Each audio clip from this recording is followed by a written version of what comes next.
Finally, narating ko din ang Mount Pinatubo. So this is the product of the 1991 eruption. Do you think it's beautiful? It's beautifully disaster. With the heart.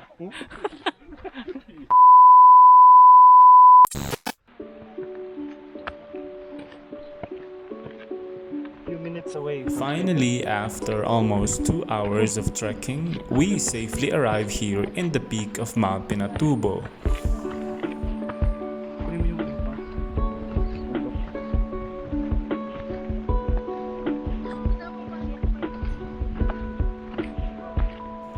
With an elevation of 1,486 meters above sea level, we are to witness the byproduct of the 1991 massive volcanic eruption.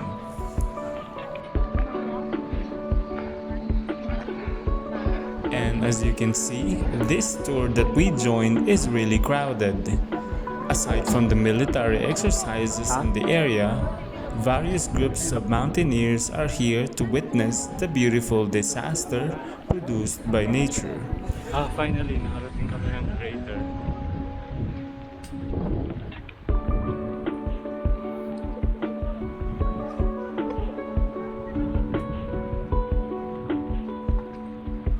Few more steps and you will be greeted by the stunning caldera of Mount Pinatubo.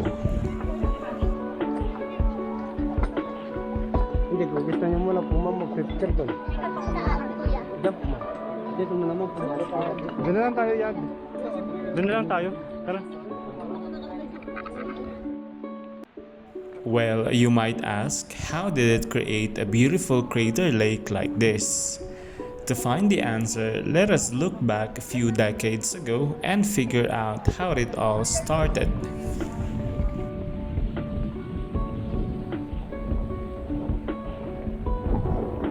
In July 16 of 1990, a strong earthquake hit the island of Luzon with a recorded magnitude of 7.8 on the Richter scale. This catastrophic event produced a 125-kilometer-long ground rupture that resulted into the collapse of so many concrete infrastructures, roads, bridges, including the waking up of a sleeping volcano, the Mount Pinatubo.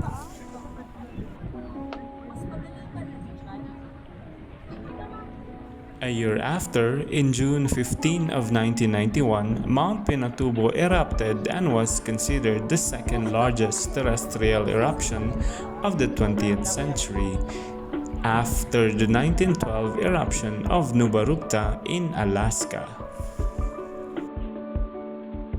The eruption coincided with Typhoon Yunya making landfall in the Philippines, which brought a dangerous mix of ash and rain to nearby towns and cities.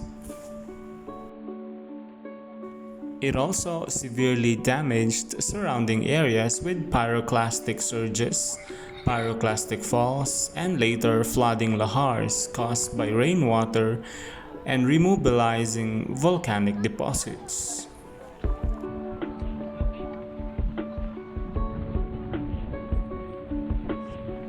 The 1991 eruption has colossal effects. It released roughly 10 billion tons of magma, bringing large amounts of minerals and toxic metals to the surface. It also released 20 million tons of sulfur dioxide.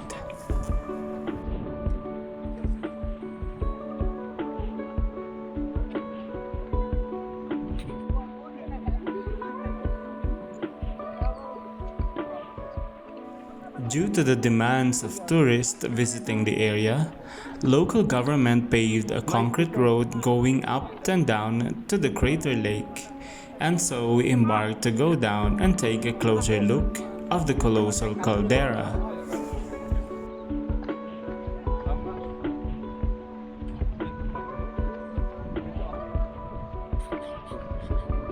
Today, Mount Pinatubo is a beautiful tourist destination here in the central Luzon, Philippines, and is often called a beautiful disaster.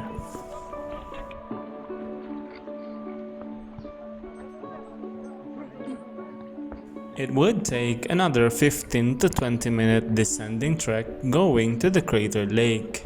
Just make sure you wear shoes and protective clothes and hat to combat the scorching heat of the sun.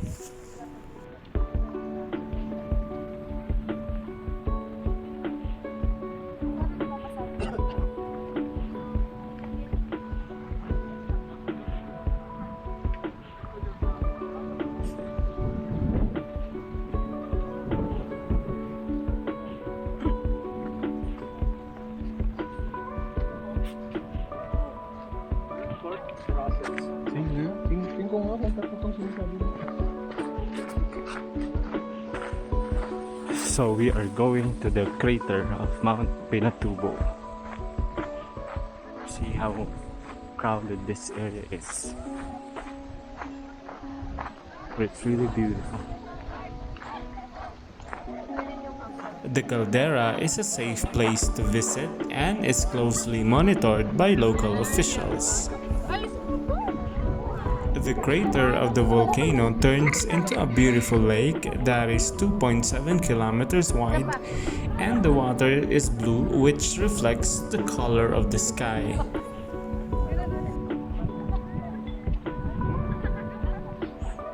However, it is restricted by the local authorities not to swim in the water of the lake because aside from it is deep, there were recorded drowning incidents.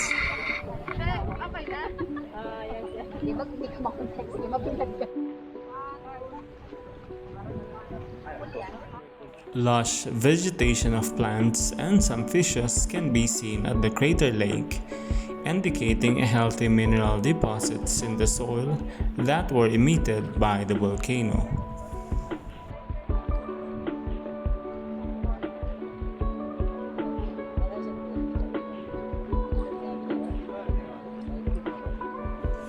All throughout the summer season, flock of tourists are visiting Mount Pinatubo, so expect some crowded tour in some cases.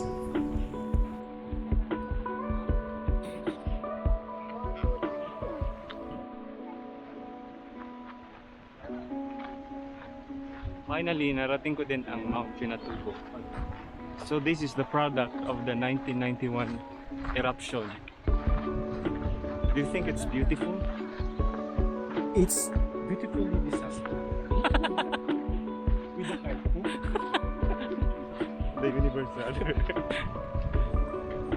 Fees are also mandatory, that is amounting to 2,500 pesos for the 4x4 ride, including environmental fees and tour guide fees.